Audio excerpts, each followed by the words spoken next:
How much of your time do you spend on the internet?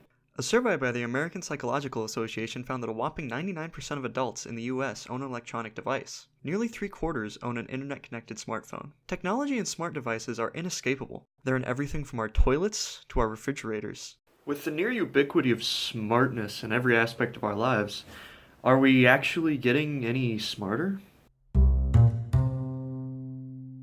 There is certainly a case for the internet making us less retentive. The Science magazine study from 2011 gives us a little insight into how Google has affected our memory. In this study, 2 groups were given a list of trivia to memorize. The catch is, one group was told that the information would disappear after viewing, whereas the other group was told that the information would be saved in a computer file, and then they were given the access to that file. Between the two, those given access to the files later were much more likely to simply remember the location of the information rather than the information itself. This makes sense, sure. Why remember the facts when you can just remember where to find them? But what happens when Google isn't around? Then again, when do we not have Google? That's the thing. Anymore, we have a device on us every time, everywhere.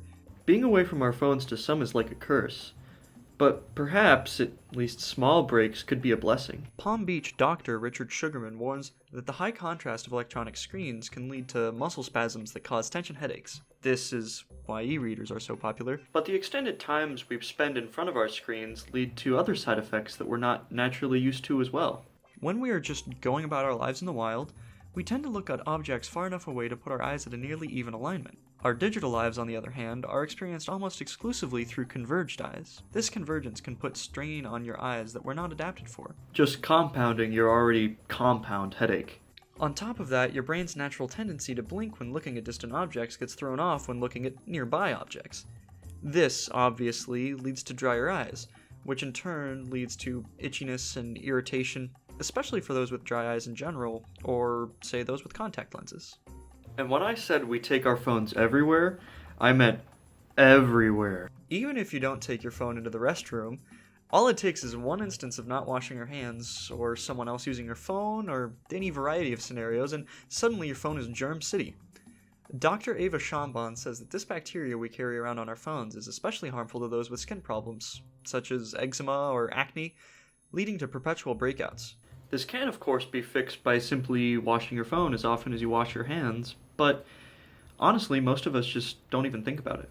That's not the largest issue associated with our incessant internet use, though. The backbone of our problems just happens to be, well, our backbones. Posture has been a problem since the invention of the lazy chair, but the internet and the way we browse it is even more dramatically affecting our spinal alignment. In assessment of the stresses in the cervical spine caused by posture and position of the head, Dr. Kenneth Hansraj finds that at the average viewing angle of 60 degrees, a person puts 60 pounds of stress on their neck. Multiply this by the study's average of between 2 to 4 hours of screen time per day, and you get a recipe that ends in a very rich back surgeon. All that time we spend on our digital escapades has not only pushed our heads down, but our sleep schedules back as well. It doesn't take me to tell you that we're sleeping lesser and later than ever, and no thanks to our little friends in our pockets whispering, "Just one more video." How can we be blamed? But because sleeping is vital in the processes of healing and memory formation, the sleeping habits picked up during our binge sessions can be very harmful to our overall health. Given, our sleep schedules have been pushing back since the Industrial Revolution, but our screen usage doesn't just affect our sleep's duration, it affects its quality as well.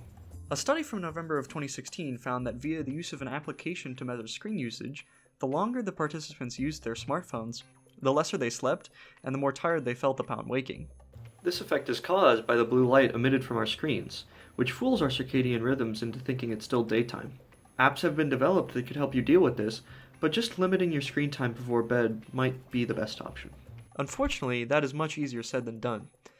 More than ever, the limitless access we have to anything we want is making it harder and harder to wriggle our way out of that net back into our normal lives. Adam Alter explores the root cause of this in a wonderful TED Talk from early 2017, where he describes the importance of stopping cues.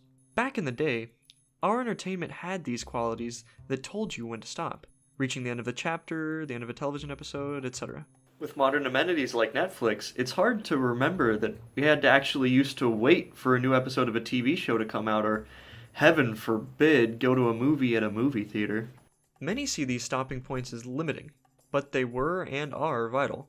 They tell you to stop, get up, go outside, live your life. But anymore, these have been crushed by the giant of streaming services, and therefore we are given the freedom to endlessly consume. Hey, I'm not saying that these services are the devil or anything, but just that it's hard to use them in a way that doesn't hurt our productivity. And this is coming from a college student that is a recovering procrastinator. This over and misuse is the real problem, because it severely limits the countless benefits that our technology has given us. So much of our lives have been improved by our tech. I mean, we have to actually carry around things like cameras and calculators and MP3 players. But anymore, now all of that functionality is in the literal palm of our hands. Just take this video, for example. It simply wouldn't exist if not for the convenience and ease that our computers and phones offer. It's just that these devices have many aspects to them, and we simply don't factor all of them in when we use them. I just hope that we more carefully consider these drawbacks in the future, so we can all get the most out of our digital age. At the very least, you're now a little more aware, so why don't you do me a favor? Go get up. Do that thing you've been putting off. Learn that language. Play that instrument. Follow your dreams. Consider this your cue to stop.